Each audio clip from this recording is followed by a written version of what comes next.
Stenger & Sons Self-Aware Appliance Repair has been in my family for generations. That's a mouthful, isn't it? The work isn't glamorous, but our business has always been well respected by the community. We never had a lack of service orders, even out of town, because we offer services that other companies aren't equipped to handle. I learned the truth about our work when I was a scrawny teenager learning the ropes. Even as a kid, I tagged along with my dad for the standard jobs, assisting him by handing him tools and pointing a flashlight. Sometimes he had me do the repairs, watching with a stern expression and firm instructions. But I never minded. It was kind of cool that my dad trusted me like that. Even if his personality had always been on the coarse side, we always had a special bond. One morning during spring break, my dad burst into my room and yanked off the covers. I've been trying to sleep in, but it was a lost cause. Dad was barking orders, as usual, but something felt a little different that morning. As I got ready to go help him on an emergency call, he kept giving me a strange look as though he were uncertain about something. I got ready in silence and was ready to go in about 15 minutes. I knew better than to dawdle, or complain about waking up early. He let me have it if I did.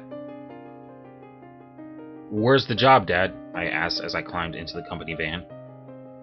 The van was a dated turquoise color, with our company name stenciled in navy on the side.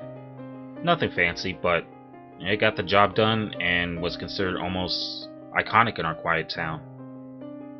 Dad handed me a tall metal thermos of hot black coffee, and I sipped it with a grimace as the van chugged along the road in otherwise perfect silence. He wasn't talkative when he wasn't giving orders, but he was a lot quieter that day. I knew it wasn't anything I'd done, because if it was, I have heard about it. Something told me not to push him, so I just watched the long stretch of road in front of us and noted each turn we made. The job was local, so it didn't take more than 15 minutes to get there. We pulled up to a peach-colored house, only a little dingy compared to the other houses on this rundown block. Dad started walking to the front door, while I grabbed the tool bag and hurried to catch up to him. He waited for me on the step before knocking on the door. It opened almost immediately, just a crack, to reveal a thin woman wearing a towel that smelled faintly of mildew. It was strange because it's obvious she hadn't showered in a few days. Her brown hair was falling in greasy clumps around her face, and her skin had an oily sheen on it. I wrinkled my nose, but I kept my mouth shut. If my dad noticed, he didn't show it. The woman was obviously nervous, holding the door like it was a shield as she appraised us with wide, frantic eyes. I kept looking at my dad, but he seemed unbothered and just introduced himself. Business as usual. "Good morning, ma'am. I'm Raymond Stenger of Self-Aware Appliance Repair.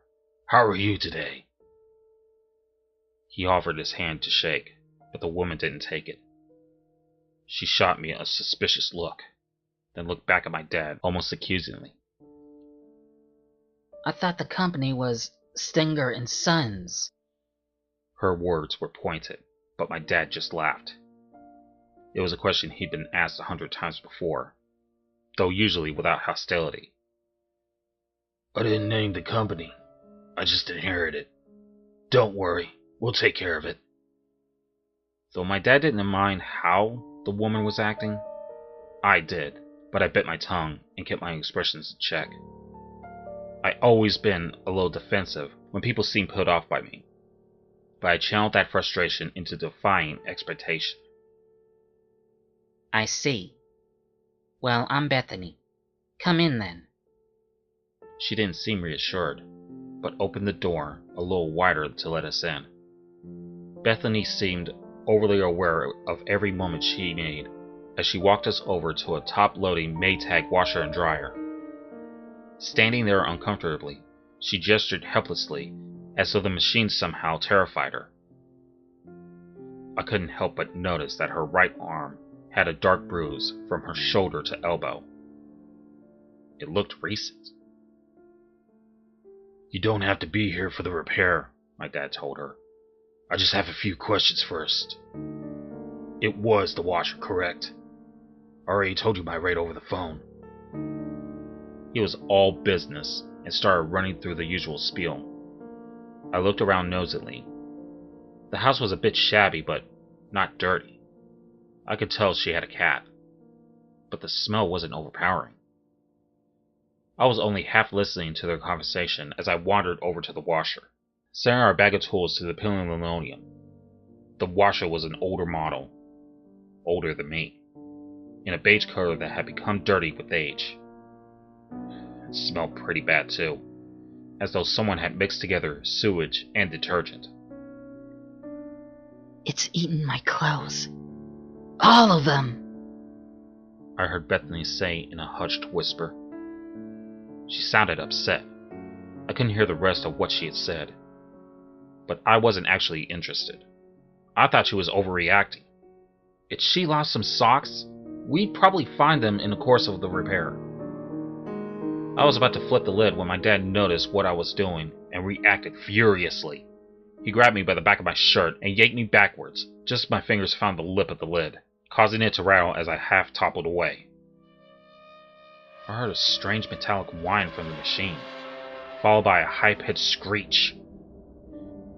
"Get your head out of your ass, Murphy!"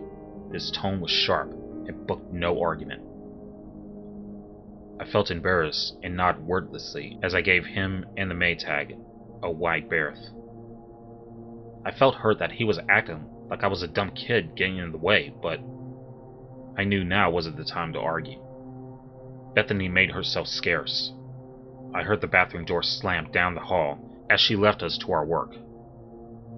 I watched Dad, a bit miffed, but also curious about what made this job so different from all the others. I knew it was different. There was a palpable sense of urgency in the air that I never felt before. "Sorry, Dad." I started to move over to grab the tool bag, but he stopped me with a look, and I froze mid-step. "Listen to me carefully, Murph. I want you to watch. Follow my instructions to the letter. Do you understand?"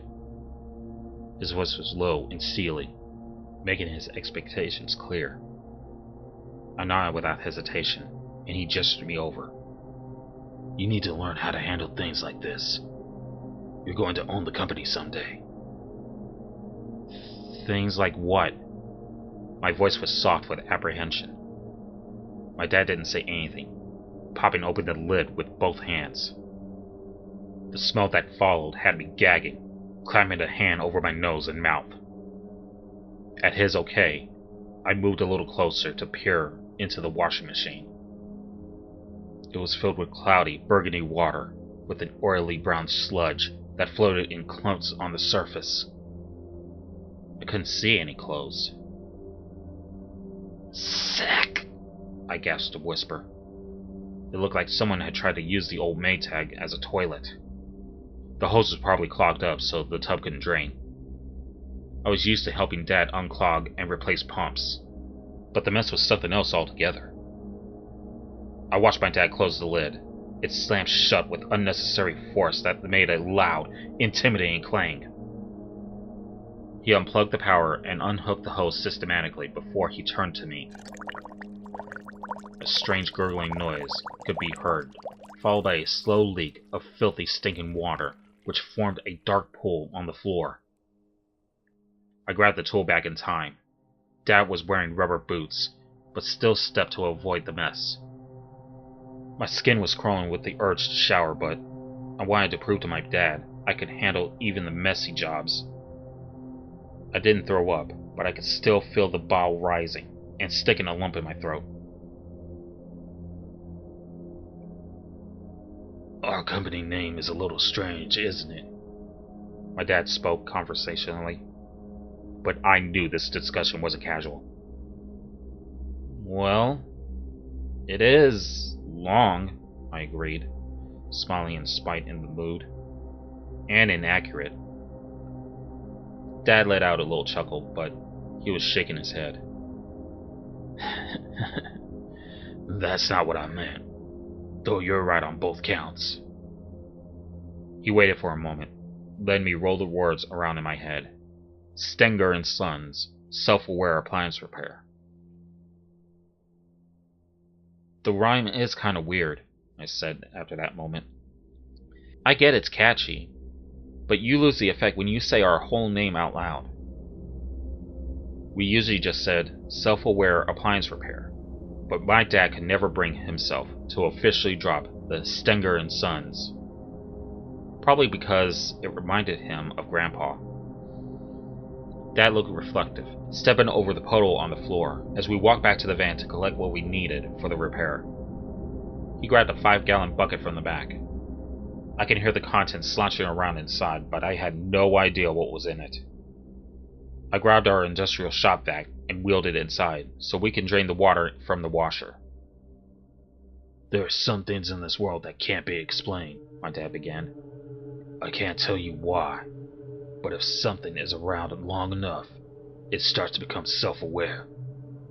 It becomes more than what it was, especially if it's created and used by humans. Washers are particularly problematic. Why washers? I think the exposure to our messes speeds up the process. Our sweaty clothes, blood, hair, what have you. Parts of us have the essence of life itself imbued within them, and have a power that can change things over time. He lifted the lid of the washer for me and gripped it very tightly as I lowered the hose from the vac into the water. The process was quick, sucking up the mess as soon as I hit the power, though the smell lingered. I noticed clumps of wet fur in the water, but not a single article of clothing, not even a sock.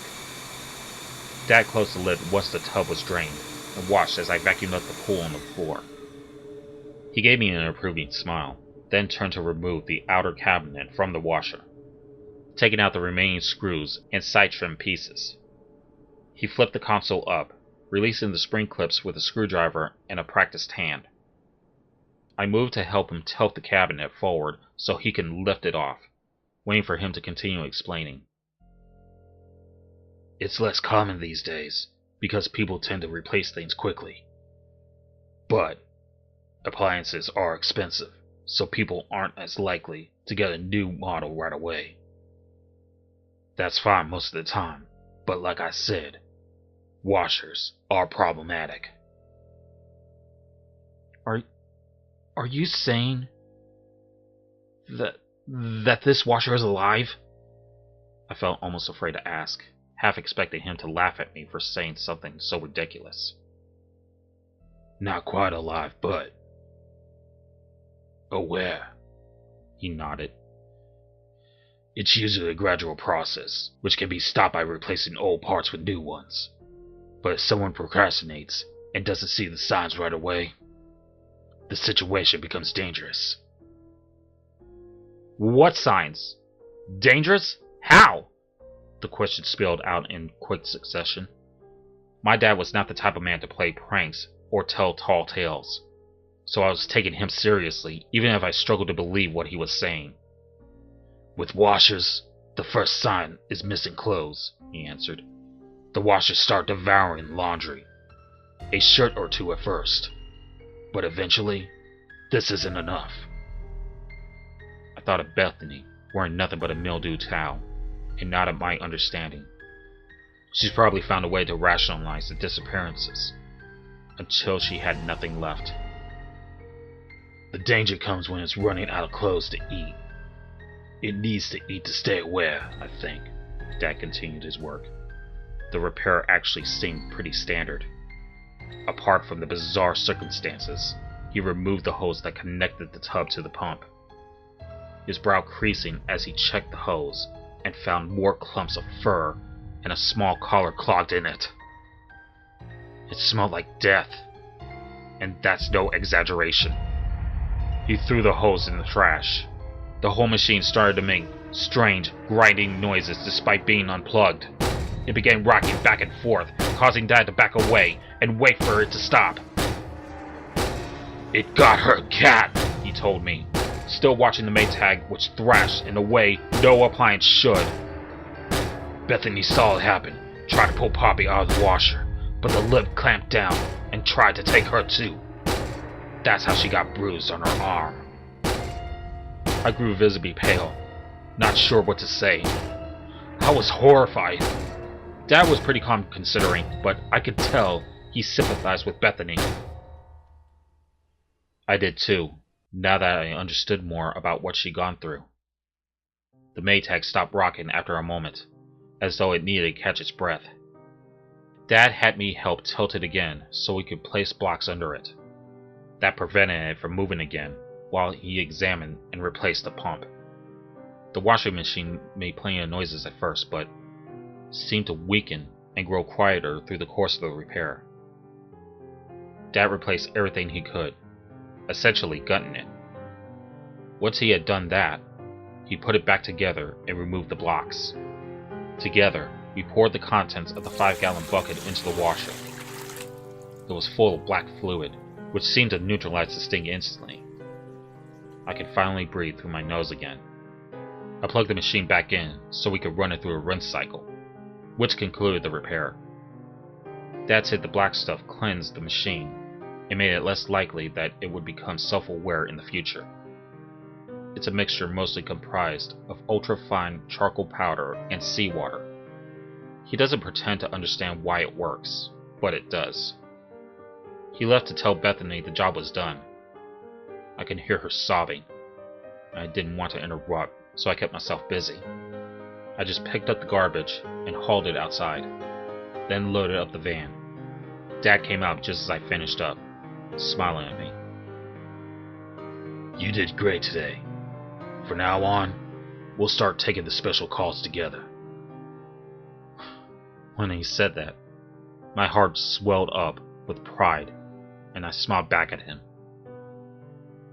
"Sounds good, Dad." We both went home and playfully fought over the right to shower first. He let me win and canceled the rest of the scheduled jobs for the day so I could process what had happened and what would continue to happen as long as we were in business. Ever since that first day, he took me on all the special jobs. They didn't happen too often, and we were usually able to catch them early. But not always. A few years later, Dad felt comfortable enough with my training to retire. I run the business now, and will teach my kids, just like he taught me when they get old enough. There is a danger to it, but it needs to be done, and we know what we're doing. Next time you notice your appliances are behaving strangely, don't ignore the signs. Call Self-Aware Appliance Repair today at 202-555-0150 and ask for Murphy.